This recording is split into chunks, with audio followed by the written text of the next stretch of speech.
Assalamualaikum warahmatullahi wabarakatuh. Perkenalkan, nama saya Ahmad Mahfud Awaludin. NIM saya 21040111008 dari IT 401 PTJ 1 Informatika. Pada kesempatan kali ini, saya akan mempresentasikan UTS Makul Interaksi Manusia Komputer. Bisa saja langsung dimulai. Untuk presentasinya diberikan soal dari tugas 1 ya. Soalnya yang pertama, apakah yang harus kita lakukan agar fokus pada desain? Kedua, dalam merancang antarmuka agar mendapatkan hasilnya maksimal, kita dapat menggunakan beberapa prinsip. Sebutkan dan jelaskan prinsip-prinsip tersebut. Tiga, mengapa membuat suatu desain kita harus memperhatikan aspek manusia dan komputer. Keempat, mengapa dalam membuat desain itu mempertimbangkan aspek konsistensi. Kelima, apa pengaruhnya jika desain yang kita buat tidak mempertimbangkan user friendly. Kita masuk ke pembahasan. Soal yang pertama, apakah yang harus kita lakukan agar fokus pada desain? Yang harus dilakukan agar fokus desain, perancang harus mempunyai hubungan langsung dengan pengguna sesungguhnya atau calon pengguna melalui interview, survei, partisipasi dalam workshop perancangan. Fokus dalam prinsip desain selalu diperlukan untuk menciptakan sebuah komposisi yang dapat menunjukkan bagian yang dianggap penting dan menjadi perhatian utama atau ide utama dalam karya atau desain tersebut. Keharmonisan dalam membuat suatu fokus dapat dilakukan dengan menjaga fokus tersebut dan menjadikan segala sesuatu yang ada di sekitar fokus mendukung fokus yang telah ditentukan. Fokus juga akan menjadi bagian yang penting dalam sebuah desain atau karya karena akan menjadikan hal tersebut sebagai point of interest yang dapat menyampaikan pesan dari desain atau karya tersebut.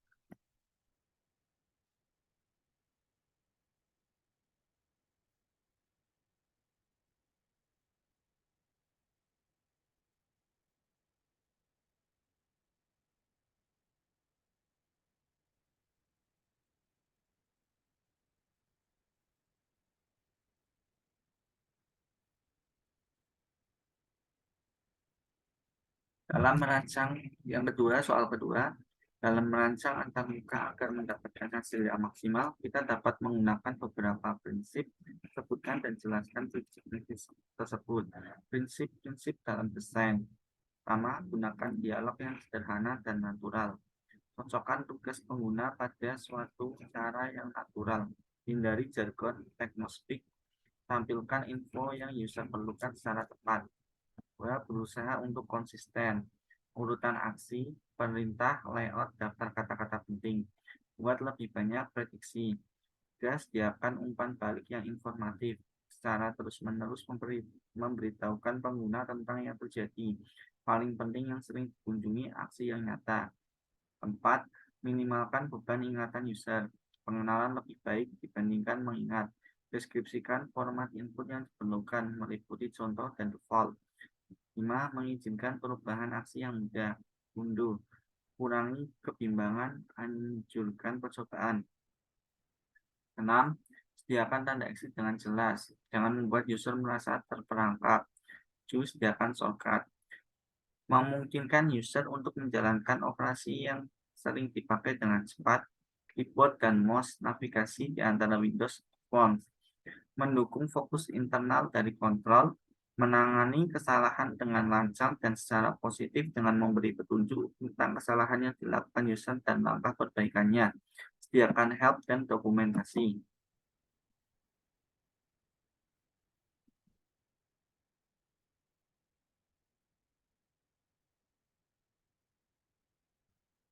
Soal ketiga, mengapa membuat suatu desain kita harus memperhatikan aspek manusia dan komputer.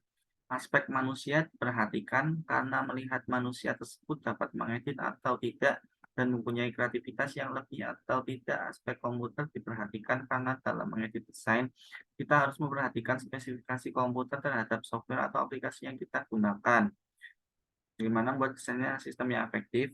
Harus memahami kemampuan dan keterbatasan manusia, Memahami bagaimana membuat sistem yang dapat diandalkan dan aman untuk digunakan manusia dapat dicapai dengan mempelajari tentang aspek-aspek psikologi kognitif manusia dan aspek sosial dan aspek organisasional yang berpengaruh. Aspek yang mempengaruhi manusia dalam IMK. Penglihatan. Sistem visual manusia atau penglihatan secara normal digunakan untuk menghasilkan persepsi yang terorganisir tentang gerakan, ukuran, bentuk, jarak, positif, relatif, dan tekstur. Faktor-faktornya, luminance, kontras, kecerahan, sudut, dan ketajaman penglihatan, medan penglihatan warna. 2. Luminance. Semakin besar luminance dari sebuah objek, detail objek yang dapat dilihat mata juga akan semakin bertambah. Semakin besar luminance sebuah objek akan menyebabkan mata bertambah sensitif terhadap kedipan, trigger. 3. Kontras. Hubungan antara cahaya yang dikeluarkan oleh suatu objek dan cahaya latar belakang objek tersebut bernilai positif jika cahaya yang dipancarkan oleh sebuah objek yang lebih besar dibanding latar belakang. Bernilai negatif jika cahaya yang dipancarkan oleh sebuah objek lebih kecil dibanding latar belakang. 4. Kecerahan. Tanggapan subjektif terhadap cahaya luminance yang tinggi akan berimplikasi pada kecerahan yang tinggi dan tinggi sudut dan ketajaman penglihatan didefinisikan sebagai sudut yang dibentuk objek dengan mata. Ketajaman penglihatan adalah sudut penglihatan minimum ketika mata masih dapat melihat sebuah objek dengan jelas. 5. Medan penglihatan merupakan faktor yang sangat penting dalam menentukan ukuran layar tampilan atau tata letak tampilan dan piranti pengontrol yang akan digunakan. Daerah 1. Penglihatan binokuler, tempat di mana kedua mata mampu melihat sebuah objek dalam keadaan yang sama. Daerah 2. Penglihatan monokuler kiri, tempat terjauh yang dapat dilihat oleh mata kiri ketika mata kiri digerakkan ke sudut paling kiri. Daerah 3. Penglihatan monokuler kanan, tempat terjauh yang dapat dilihat oleh mata kanan ketika mata kanan digerakkan ke sudut paling kanan. Daerah 4. Daerah buta, daerah yang sama sekali tidak dapat dilihat oleh kedua mata.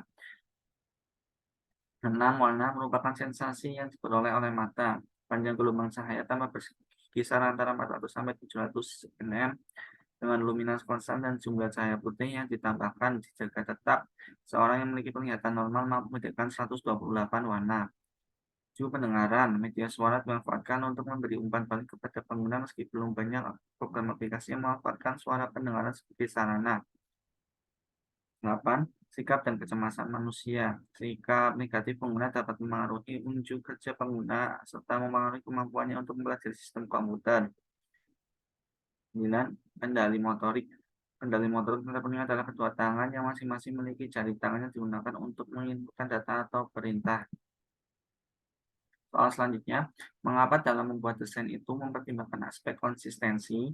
Dalam membuat desain haruslah memiliki konsistensi dalam tampilan, pewarnaan, gambar, ikon, tipografi, teks, dan lain-lain. Harus ada konsistensi baik dalam layar maupun antar layar, dan harus selalu ada metafora dimanapun juga. Setiap platform mungkin memiliki panduannya. Konsistensi adalah salah satu kunci utama dari sebuah aplikasi yang dirancang oleh seorang desainer web profesional dan bukan seorang yang sedang belajar perdagangan atau pemasaran. Dengan memastikan desain aplikasi Anda konsisten pada seluruh halaman dalam berbagai macam bentuk dengan terpadu dan menarik yang secara bersamaan berjalan pada website, akan meningkatkan pengalaman pengguna dan meningkatkan tingkat web traffic. Konsistensi tidak hanya menggunakan skema warna yang sama di seluruh situs web atau satu set font yang sama. Hal ini juga termasuk untuk memastikan perilaku konsisten pada aplikasi. Konsistensi estetika memastikan semua template pada halaman yang berbeda dalam sebuah situs web dengan memiliki tampilan yang koheren dan terasa menjadikan keseluruhan situs terlihat lebih profesional. Lalu konsistensi perilaku. Bagi banyak orang, setiap situs baru yang mereka kunjungi melibatkan kurva pembelajaran. Setelah pengguna Anda telah belajar bagaimana sesuatu yang bekerja pada situs Anda, mereka dapat menggunakan lebih cepat dan pengalaman dalam penggunaan pada mereka akan meningkat. Soal yang terakhir, apa pengaruhnya jika desain yang kita buat tidak mempertimbangkan user friendly? User friendly sendiri artinya ramah dan dengan pengguna.